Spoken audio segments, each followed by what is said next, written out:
a story about an aspiring editor who falls in love with an influential older man. In the opening scene, we see editor Brett Eisenberg walking down the streets of New York while editing one of her assignments. Although she's busy editing the given book, she can't help but notice the display at the local library. In front of her are many copies of a book that hasn't had the same success as the one she's edited, so she sneaks in and tries to replace the books with copies of the one she's edited, but unfortunately gets caught. The worker's not interested in what she has to say, but she pleads with him to let her book be displayed, claiming that if the book gets the attention, she'll finally be promoted to editor. He doesn't care. However, he hands her a newspaper with Archie Knox on the cover and tells her to complain to him since he inspects the displays at every library. Archie catches Brett's eye, which is why we see her at his book promotion the following morning. Despite being late, she manages to get to the library on time and apologizes to her friend Chloe for waiting for her. They get in and are immediately stunned at how handsome Mr. Knox is. Archie gets called on stage to talk about the book, and we see that Brett can't stop smiling. After the speech, they get in line to get a copy of the book. When it's Brett's turn, Archie interrupts the writer to introduce himself.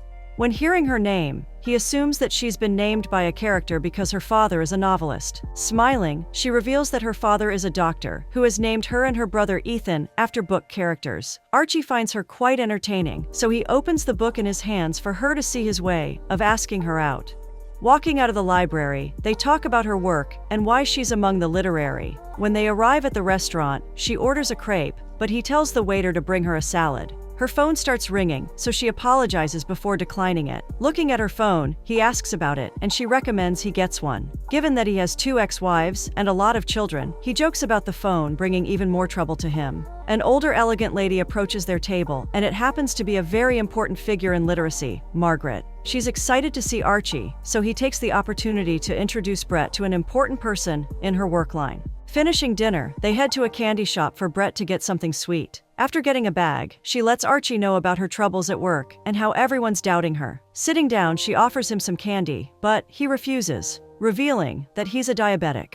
Brett apologizes before asking for his advice about the hectic environment at work. The best advice an editor can get is to be patient, according to Archie. Hearing his advice reminds her of her late Aunt Helen, who has told her never to get a job that makes her feel less important. Surprised by the golden advice, Archie asks about her aunt's surname and soon realizes that he used to adore her aunt. Getting closer, he tells her about all the fun they used to have and how much her beauty had inspired him to write her book. Picking her chin up, he assures her that he can see the resemblance of her aunt in her eyes. The evening comes to an end, so we see Archie walking Brett to her apartment. Stopping by the old building, Brett lets him know that they've arrived, and Archie is shocked to find out that she's living in Hilda's old apartment. The apartment had been given to Brett, which is why she's living there. Smiling from ear to ear, Archie mentions the crazy parties her aunt used to host and the endless fun they used to have. It becomes silent, and Archie gives Brett a rather seductive look, but she lets him know that she has a boyfriend. He seems unfazed by the comment and even asks where he is. Brett tells him that he's traveling in Europe trying to find himself, but Archie struggles to understand what he's searching for when he's dating her. Regardless, he wishes her a good night before walking off. Brett gets into her apartment, and as she sits in the living room, she can't help but admire her aunt's eye-catching picture. The following morning, Brett walks into the office building, but when she gets to her office, she sees an unfamiliar man doing push-ups on her desk. Confused, she asks what he's doing in her office, but he sends her to their boss, not caring about explaining the situation. At her boss's office, she sees her struggling to get down the blinds in a rather revealing outfit. She asks for help, so Brett rushes to help her. The new boss introduces herself as Faith Faulkner and reveals that Dory has been fired. Having no other choice, Brett goes back to work, but not before revealing the news to her colleagues. After settling into her cubicle, she calls her dad to complain about the changes, but he asks her to be patient. Hanging up the call, her colleague lets her know that Archie had left a voicemail on her phone, and she can't help but smile. Playing the voicemail, she listens to Archie inviting her for dinner at his place. So after work, she goes shopping and heads straight home to prepare. She showers, paints her nails, and does her hair and makeup before putting on some leather pants. However, she ends up coming back and changing into some comfortable trousers. Getting to his house, she can't help but gasp at the luxury of it. He opens the door swiftly after she rings the bell and invites her inside. Walking in, she lifts her head only to see 4 floors above her. So naturally, he gives her a tour of the house. They explore his daughter's room, the library, but when they get to the master bedroom, she lets him know that she doesn't want to visit it. Finally, they sit down to enjoy dinner, and Brett tells him all about her relationship with Dory. and how everything's changed since her replacement. They continue their conversation, and he notices that her glass is empty. He pours some more only in her glass, and she can't help but notice that he's not drinking. Calling him out, she expects some kind of silly answer, but he claims to be an alcoholic. Taken aback by the sudden confession, she laughs. But once she sees his serious face, she apologizes. Switching the topic, he asks about her boyfriend and whether he makes her happy. She claims that she's happy with her relationship with Jed, but Archie's not convinced. Trying to win her with some knowledge criticism, he lets her know about Dante's definition of hell. However, she claims that Dante never said such a thing, so they spend the rest of their evening going through his book, only to prove that she's right. After a fun night, Archie drives her back to her apartment. Getting out of the car, he pulls out a present from behind him and asks her to open it when alone. Looking at him with a smirk, Brett asks whether the present is part of his experiment to see how long it takes to seduce a young girl. He plays dumb, claiming that he's not trying to seduce her. Before kissing her gently, she doesn't refuse and lets his lips rest on hers. As he drives off, she can't help but rip the paper off the present, only to reveal his book.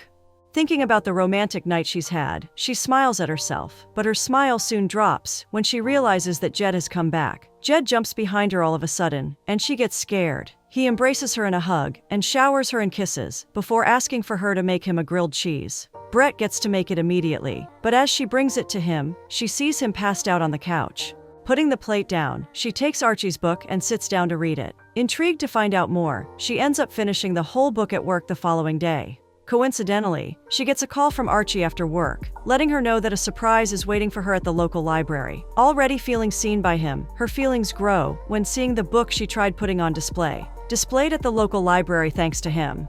The following day, she decides to do a thing with Jed, letting him know that she's met someone else. However, she agrees to let him sleep on the couch until he finds a place. Her father seems to be concerned about her not grieving after the breakup, but she assures him that losing Jed is not that big of a deal. Taking the chance, she tells her father all about Archie, and he doesn't seem concerned about the age gap.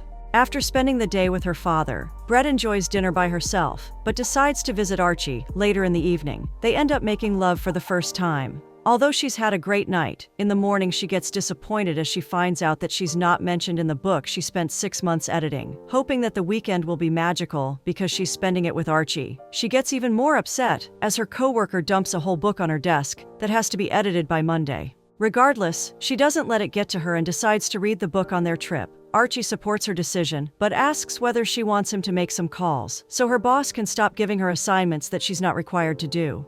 Halfway on their trip, they stop by a food stand on the road to enjoy some burgers. While waiting in line, Brett notices him speaking on the phone, vividly upset. Once he finishes the call and they sit down, she asks who he spoke to. Not wanting to hide anything from her, he admits to speaking to his daughter. Despite telling Brett that they're not in contact, he reveals that it's her birthday and thanks Brett for inspiring him to buy her a BlackBerry. Curious, Brett asks why they're not in contact, and Archie reveals that he is thankful that she even picks up his calls after all the trouble she went through because of his behavior. Thankful to have his trust, she lets him know that she appreciates that he's truthful with her. In the evening, they make love, but something seems to be bothering Brett. Moving to her side of the bed, he asks whether everything is okay, and she admits to having a work-related panic attack. Finally, she asks for his help, so they sit in the living room as he goes through the books. Archie doesn't seem to be impressed by anything he reads, so he advises her not to be scared, but to tell her boss that she refuses to do assignments that are outside her line of work. Although she's doubtful, she knows that Archie is right. Throughout their stay at the Hamptons, she forgets about work and focuses on her and Archie's relationship. They spend time together as a real couple and get comfortable with each other. However, when she returns to the city, her best friend gives her a reality check. It's bizarre to her that she's willing to move in with a man who is more than 20 years older than her, and on top of that, is an alcoholic. Brett is aware of everything, but she claims that she feels better when she's around him, and even plans to have him meet her father. Her best friend tries to change her mind, but eventually realizes that there's nothing she can say to prevent her from moving in with him. In the next couple of days, Brett spends her time moving into his apartment. Upon putting her underwear in drawers, she comes across a photo album filled with different girls her age in a seductive pose. Surprisingly, she doesn't get mad, and once he finds her, they sit together looking through the pictures of his exes. Closing the album, Brett lets him know she doesn't want to know about his dating life. Instead, she pulls out a blue box and hands it to him. Surprised to see a phone, he sarcastically thanks her for welcoming him to the 21st century. Going to grab her phone, she asks him to check the message she sent him. He reads a risky message and they have some fun together. Monday comes and we see Brett at her boss's office. She asks for the edited content, given that she's only provided a report, so Brett tells her exactly what Archie had advised her to say. Her boss Faye is surprised by her attitude, but she knows that Brett is right. Having had enough of her snarky attitude, Faye asks whether she's listening to Archie's instructions, given that she used to listen to him as well. Brett becomes visibly upset, but she doesn't say anything. However, she can't shake off Faye's words and overthinks their whole relationship. In the evening, Archie picks her up, and while he's excited because his daughter has called him, she seems to be distracted. He wants to go to a concert with his daughter, but also wants Brett to be there. Already concerned, Brett tells him that it's not a good idea for her to join them. Archie drops the conversation, only to hand her a dress packed in a fancy box. He asks her to wear it as her dress is not luxurious enough. Rightfully so, she gets offended and asks him not to pick on her. Instead of realizing what he's saying, he asks for the old Brett to come back. After arguing, Brett decides to be the bigger person, and we see her entering the party in the dress he wants her in. At the entrance, they're greeted by Ms. Margaret, who is delighted to see Archie. Scanning Brett from head to toe, she compliments her dress, but disagrees with her choice of shoes. Quickly, she grabs Archie and they disappear into the crowd, leaving Brett all by herself. Having no other choice, she goes to the bar and orders a drink strong enough to make a fool out of herself. And surely enough, she ends up getting drunk and chiming in on a conversation Archie's having to tell his friends that he had slept with her boss. Everyone's taken aback as she continues to talk about Faye and Archie until she finally pulls him aside to have the long-awaited conversation. He knew she enjoyed her job far too much for him to reveal that he'd been with Faye,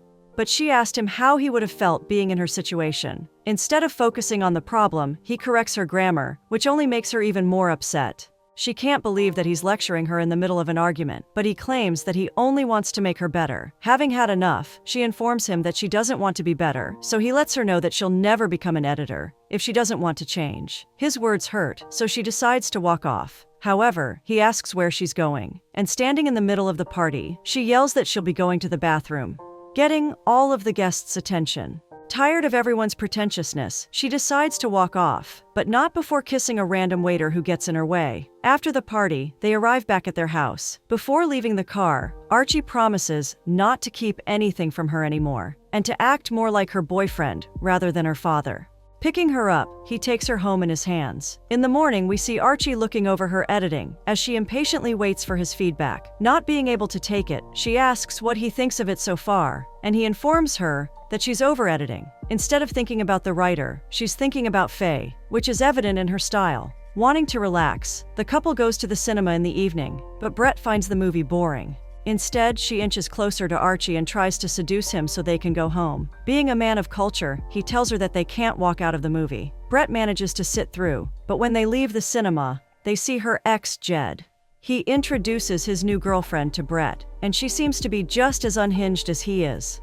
They start kissing, so Brett and Archie take the chance to leave. The following evening, Brett is complaining to her father on the phone about not wanting to work at the company anymore. He knows about her dream of becoming an editor, so he reminds her of it, but she claims to hate working as an assistant editor and feeling like it's worthless waiting to become an editor. Before he has a chance to respond, she remembers the concert with Archie and his daughter, so she hangs up and rushes to get to the hall on time. Only a couple of minutes late, she jumps out of the taxi and rushes to where Archie is standing. He stays quiet, so she apologizes a couple of times. Noticing that his daughter isn't with him, she asks about her, and he lets her know that she'll be late. Suggesting they wait for her outside, she gets surprised when Archie yells at her to wake up and admit that his daughter ditched him. Taking his anger out on her, he accuses her of only thinking about herself. However, she doesn't allow him to talk to her like she's his daughter, and begs him not to blame her for being a bad father. He realizes that she's right, so he walks away without saying anything further. In the morning, Brett hangs out with her best friend to unwind and forget about their fight. Her friend claims to have been right about Archie, and Brett realizes that she might be right. Everything she's going through, Archie's already been through, which is why he has an answer for every situation. Finally, Brett admits to feeling a lot older since being with him, and claims to have forgotten how clubbing is. Although Archie's occupied her mind, her friend manages to cheer her up as she spots a girl reading her book. Brett's day gets better almost immediately, so she decides to cook dinner for Archie. Coming back with bags of groceries, she heads to the kitchen and calls out for him. As she's going on about the dish that she'll make, she hears heels coming down the stairs. Turning around, she met with a young girl, who assumes that she's Archie's daughter. Brett doesn't say anything. After letting the girl leave, she goes to Archie's office, only to see him drinking. Instead of being angry, she calmly asks who the girl is, but all Archie says is that she's his way out. Not needing to hear anything else, Brett packs her bags, and we see her going to her hometown in the morning. As her father's driving, he asks about her dating life, and she tells him that she's left Archie. He lets her know that it's probably for the best, which only makes her wonder why he thinks that. Not having a specific answer, he assures her that he's just saying things to make her feel better. They arrive at her childhood home, and her mother stands at the front to greet her. Claiming to have painted the house a new color, her mother asks how she likes it, but Brett struggles to notice the difference. Regardless, she takes her bags to her childhood bedroom, only to have her brother tell her that their father has cancer. Almost immediately, her father sits her down to assure her that he's not suffering. Taking her hand, he claims that the only reason he didn't tell her was because he didn't want to interfere with her personal life. Rightfully so, Brett takes offense because she's the only one that doesn't know, and accuses them of being unfair. Rather than being quiet, her brother attacks her for being with a much older man. They start arguing, but her brother stops only to Robert how much he's left. He stays quiet, so Marlene takes the chance to let them know that dinner's ready. Shocked by their lack of care about the cancer, Brett lets her frustrations be seen, but Ethan claims that they still have to eat. Some time passes, and winter arrives. Expectedly, Brett doesn't feel or look good as we see her lying on her bed with her stuff scattered across the room. Trying to bring her back from the deceased, her best friend Chloe invites herself in, despite knowing that she wants to be left alone. Handing her a dress, she advises Brett to start going out again. Not only that, she informs her that she's seen Archie with another girl, giving her a reason to finally move on. However, instead of going back to her single era, Brett ended up coming up with a cold. Faye doesn't seem to care about her cold, as she calls to ask Brett to hold a meeting and secure a deal. Naturally, Brett tells her that she's sick, but Faye still doesn't care. Having no other choice, Brett starts getting ready for the important meeting. At the restaurant, she approaches the gentleman with a rather younger lady next to him. He mistakes her for a fan, but she informs him that she's joining them in Faye's name. The woman asks why Faye isn't with her, so Brett informs them that she has herpes. The old author laughs, so Brett joins them for dinner. She wastes no time and asks about his plans. After ordering, the author wants 500,000 copies of the memoir, among many other requirements that are no problem for the firm. Not only does Brett assure him that his wishes will be fulfilled, she lets him know about their Hollywood department and how easily the memoir can be turned into a film. Surprisingly, her comment about turning his work into a film upsets him, so much so that they try leaving. Like an angel sent from above, Archie appears out of nowhere to secure the deal. Luckily, he knows the author, so he gives Brett's proposal another chance. After dinner, Brett cuddles into Archie's embrace as they talk about her father's cancer. Brett admits to not being able to handle anything, but Archie assures her that she's much stronger than she thinks she is. Changing the subject, she asks about his sobriety, and he reveals to be taking a daily pill that makes him puke when he drinks. Finally, he admits to missing her and invites her to sleep over at his place. Without a doubt, Brett agrees, and they kiss, after a long time. Time goes on, and Brett becomes more secure in her relationship with Archie. However, when it comes to her work, she stopped relying on his opinion and started trusting herself in the process. Not long goes by before she takes Archie to meet her family. As they're sitting at lunch, awkward silence fills the room, so Archie decides to break the ice. He knows what they're thinking, so he asks Robert how old he is. Robert lets him know that he's 57, so Archie reveals himself to be 50, making everyone relax.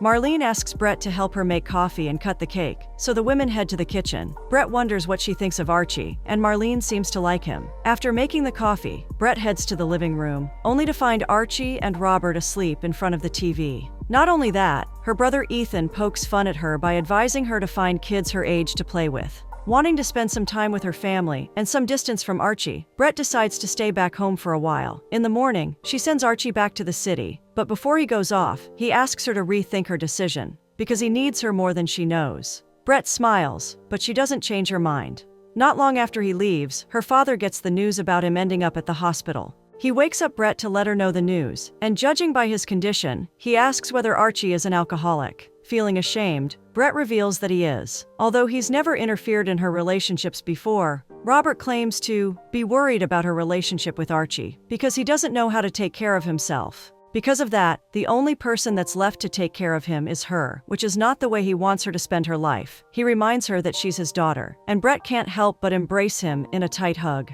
She finally goes to the hospital to visit Archie, only to be mistaken as his daughter. Having had enough of everyone's judgment, she lets the nurse know loud and proud that she's his girlfriend. Although she plans on going back to her hometown, she lies down in his embrace and asks him to be honest with her, as she assumes that he started drinking again. Surprisingly, he reveals that he's been drinking all along. Not long after she returns, her father passes, and we see her on the phone with Archie, assuring her that he loves her. As she sits on the swing, her brother sits on the one next to her. Despite their rocky relationship, he assures her that he'll always be there for her. She finds his words comforting, so she opens up about making her father worry before passing, and how much she regrets it. Luckily, Ethan reveals to have offered to get rid of Archie, but Robert has assured him that Brett will be fine. She smiles, remembering that she'll always be her father's daughter. The fact that her father trusted her gives her a clearer view of things, so she returns to the city to make things right. She goes to Archie's apartment to collect the rest of her things, but before she can leave, he asks her to check her phone. As she gets it out of her purse, she sees the message from him. Her mood changes and she apologizes but tells him no. Trying to change the topic, she gets cut off by him asking why she wouldn't marry him. Moving closer to him, she looks deeply into his eyes and explains that while she sees a teacher in him, he sees a student in her. Their relationship won't work because he tends to run away, which she doesn't hold against him, since he's just like that. Taking out an envelope from her purse, she hands it to him, but asks him to open it alone. He walks her out and gives her the first copy of his new book based on their love, claiming that it has a happy ending because they deserve one. Taking her stuff, she leans in for one last kiss before walking off. Watching her walk away, he opens the envelope only to see a picture of her for his collecting, knowing that she'd been his most prized possession.